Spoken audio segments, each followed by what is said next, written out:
Hi everyone and welcome back to Rough Rider, where every week I talk writing, self-publishing, and living in a barely literate society. So you put a lot of work into world building for your sci-fi or fantasy novel, and now it's time for you to actually sit down and write it. But you're going to be referencing a lot of notes, and it can be really easy to get sidetracked if you're spending so much time searching through all of that. You don't want to lose your momentum when you're writing. You don't really want things to distract you. So when you're dealing with that amount of background information, there are some things you can do to make it easier on yourself while you're actually writing. So the first thing you can do is include a table of contents in your background file. So this whole thing is assuming that you have a file that is dedicated purely to all the background notes about your sci-fi or fantasy universe. This is like all of your notes for all the world building that you've done ahead of time. If you don't have something like that, I suggest you do it. It's very, very helpful. But if you do already have one, I would say it's a good idea to create a table of contents at the beginning of that file. I'm sure you have a table of contents for your actual book manuscript, but putting one here is just as helpful. It's going to make it a lot easier to navigate through all of that information, especially if you have pages and pages and pages of it. So I'll put a link in the description that kind of describes all this if you've never done it before. But what you do, at least in Word, is you set different styles for,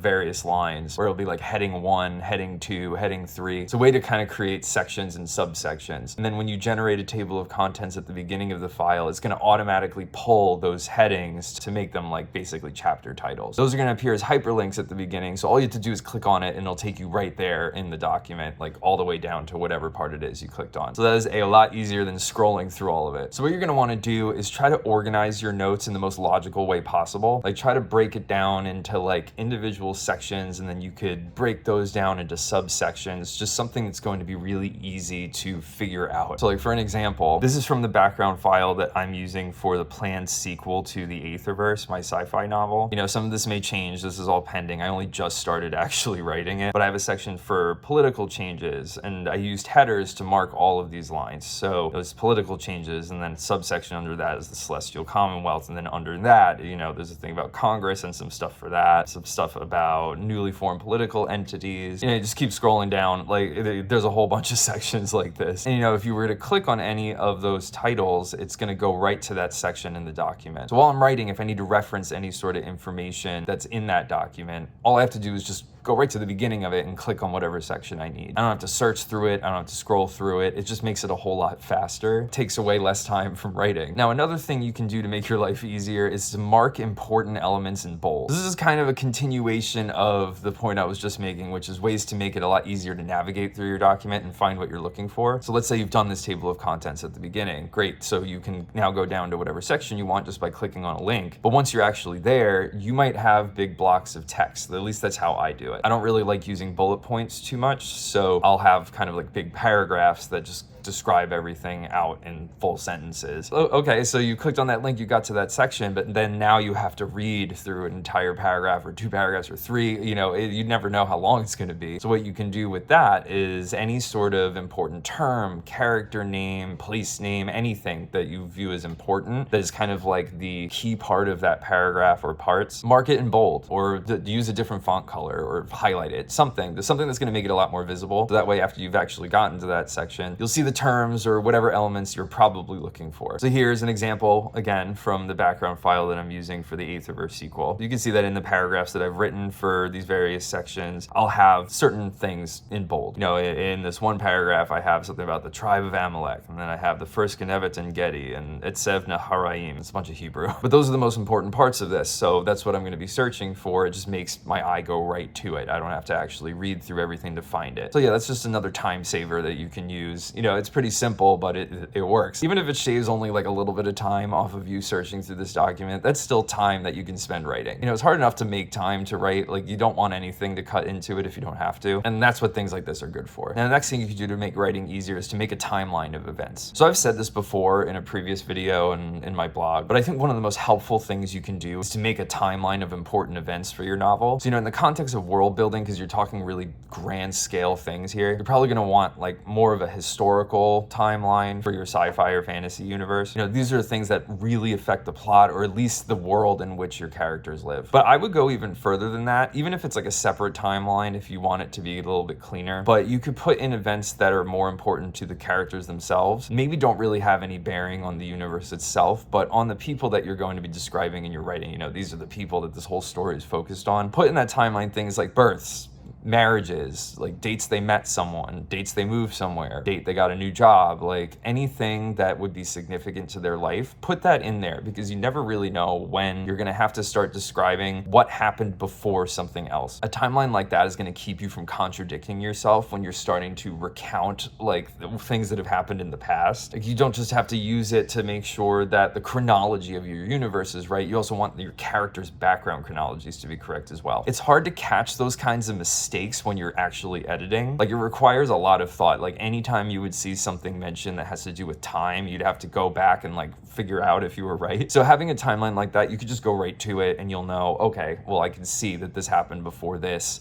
happened after this. So here's an example from the background file that I used for Aether Tales 6, Speak No Evil. It's one of my novelettes, whatever that word means. I always just say short stories. This timeline is pretty much exclusively about the characters. There's maybe like a couple of entries that are more like universe based, but you'll see like I'll have the characters' births, I have some family events, someone's family basically got killed, I have the years that they started various businesses of theirs that became very successful. I do have something about this fictional pandemic that happened, so it says what year that took place. That timeline leads up to the present, meaning the date that the story actually starts. So the last entry would be pretty much the starting point for the story. So the timeline I use for the Aetherverse, though, is purely historical. It doesn't really have anything about the characters in it. This is all in-universe kind of historical points. But if I hadn't done that and I hadn't used these as a reference while writing it, it's really likely that I would have contradicted myself at least once. I might have mixed up some of the events while writing, saying this happened first in one part of the book and then saying, oh, well, actually it happened second in some other part of the book. And it's hard to catch those. So it's better to just kind of keep yourself from making those mistakes in the first place than having to catch them later on and edit them out, because it's very tedious and it's really likely that you're going to overlook something. So the next thing you can do to make writing easier is to do the math ahead of time. This goes hand in hand with what I was just talking about with timelines. But if you calculate people's ages and time elapsed ahead of time for pretty much anything, it means that you're not going to have to figure that out while you're actually writing. So whether it's in the timeline itself or maybe in the character profiles that you've written, put what age they are at certain events, or put how long in the past certain events took place as of the time of your story. So the timeline is going to have the year or the month and day, something like that. You know, it's going to say the date that something took place. But you don't want to have to pull out a calculator while you're writing and figure out, oh, well, how long ago did this happen? If you're in the middle of describing something and you wanted to say, you know, he's been living here for 3 years or something, you don't want to have to pull out your timeline, see what date someone moved somewhere, and then have to do some math to figure it out. It just cuts into your time writing. Also, mentally, it might kind of distract you away from it, and you don't want to lose that momentum, like I was saying. So here's another example from the background file for the Aetherverse sequel. So this is under the subsection for one of the minor characters who was actually a major character in the first book. But this is the character profile that I had written for him. You know, it says age 34, it says the year he was born. Talking about his education, it says the school he went to, what he graduated with, the year and what age he was when he graduated, and how long ago that was as of the time of the story. For some information about his career, I talk about what he's doing now, how he's worked with it for 3 years, started in such and such a year, you know, then talked about before that, this is what he did, this is the age he was when he started that, this is the year it was, and this is how long he worked it. I did that for all of them. Same thing with his family. I said how old that person is now, what year they were born. When I'm talking about his wife, I'm saying how old he was when he married her, how old she was when she married him. It might seem like overkill, and it probably is in some ways. You're probably not going to use a lot of this information, but just having it there, taking the time while you're already just making the background stuff, like you're not writing yet. Doing this is just going to make your life easier when you're actually writing the stuff, if you're describing something, because you never know when you're going to have to say something like this. So then you can just pull right out of your background file. You don't have to do any math on the spot. You don't have to search through a timeline to figure out what year something happened and then what year you're in now. So yeah, it's a way to remove distractions while you're writing. Now, another thing you can do to make writing easier is to list changes between books in a series. So obviously, if you're not writing a series, then feel free to ignore all of this. But if you are writing a series, it's probably a good idea to include a section in your background file that talks about any changes that may have taken place between the previous book and the one that you're working on now. This is definitely true if there was supposed to be a good amount of time elapsed between the previous book and the current book. Any novels that you've already written are going to be the ones that are most solidified in your mind and in your memory. So it's easy to kind of slip into describing things as they were in that previous book. So what you want to do is keep your focus on the present by just having a section that will remind you, okay, this is no longer the case. This is now the situation. This thing no longer exists. Now this has taken its place. Anything like this, you're gonna wanna pay attention to. So in the background file for the Aetherverse sequel, it's supposed to take place 3 years after the first book. So there's a bunch of things that have happened in that time. So certain states that didn't really have political legitimacy before are granted political legitimacy by the galactic community, and they become known as something else. So like the Roshk occupied territories become the Republic of Roshkia, and then the alien, Hijani, and crystalline species end up uniting under the Stealth G expanse for the sake of mutual defense, and the list goes on. There's a whole bunch of them. But if I didn't log these changes, having spent so much time writing the Aetherverse and spending so much time making bonus content for it since it's been published, I could very easily write an old nation name without really thinking about it, just slipping into it because I'm so used to writing Roshk occupied territories instead of Republic of Roshkia. These are easily avoided mistakes. And if it's one less thing that you're gonna have to edit later on, then like, great, prevent it now. So this is just an easy way to do that. And then the next thing that you should do to make your life easier is to add to your background file while you're actually writing. I think I said this in a previous video too. You wanna be as thorough as possible while you're world building and building up this background, but you're gonna miss something. You can't think of everything. And your background doesn't have to be perfect and fully complete in order for you to actually start writing this thing. Like, it's fine if it's not completely comprehensive, but you're gonna reach points in the novel where you realize, oh, I didn't think of something. Like, I should have written this up ahead of time. I didn't think of this certain point in background information. So you'll end up just writing it as you go along, and that's fine. Like, for example, for my own work, in Aether Tales 6, Speak No Evil, I'm talking about how one of the main character's parents were cancer researchers, but I never in the background file decided what university they were working for, or what research institution they were part of. So as I was actually writing it, I got to a point where that would have been a relevant thing to bring up. So I just decided the university name right then and there while I was writing. But having done that, it made sense to go back to the background file and add that in. So that way, anytime I'm gonna have to reference this again in the future, I don't end up contradicting myself by forgetting that I already made up a name for it. Because let's say I wrote that part of it like 3 months ago, and now I've still been writing and it's just taken me a long time. And now I'm gonna bring it up again, but then never put it in the background file. I might forget that I even made that up. I'll end up putting some other university name instead. So the background file is not gonna be this like static document that never changes. It's gonna evolve along with your book too. You'll be editing it over the course of writing the novel and just constantly updating it and changing things. So if you make sure to include these later add-ons in the background file, then you'll always be able to reference them in the future. So again, one less thing to look for in the editing process later on, and it makes it easier for you in that you've already made up an element that you didn't think of before. Now you don't have to accidentally invent it twice down the line. So anyway, your sci-fi or fantasy universe is going to be complicated, but writing it doesn't have to be. The world building process is a long one. You're going to put a lot of work into that. You might end up with pages and pages and pages of background information for your book. It was hard enough to stay focused while you're writing. It's also hard enough to find time to actually write. So if you can spare yourself distractions and time wasting things like doing math in your head to figure out people's ages or how long ago something happened, or just avoiding easily prevented mistakes like contradictions in a timeline or names of things that you may have made up later on and then forgot that you made up, or even pulling from old information if you're writing in a series and describing things as they were and not as they are now, or at least are supposed to be now. Doing all of this is going to mean that you can actually spend your time writing and focusing on that and not constantly getting derailed by either searching for information in a huge file that you've created or doing little tedious things that you could have just done ahead of time. So hopefully this was helpful. Back to educational content after last week's video. So if you want to read a little more about it, there is a link in the description to my related blog post, as there always is, so you can check that out. I also, as I mentioned earlier, I put a link too for stuff about Microsoft Word and generating a table of contents using headings. And if you found this interesting or helpful, please like and subscribe, follow me on social media, and as always, thank you for watching.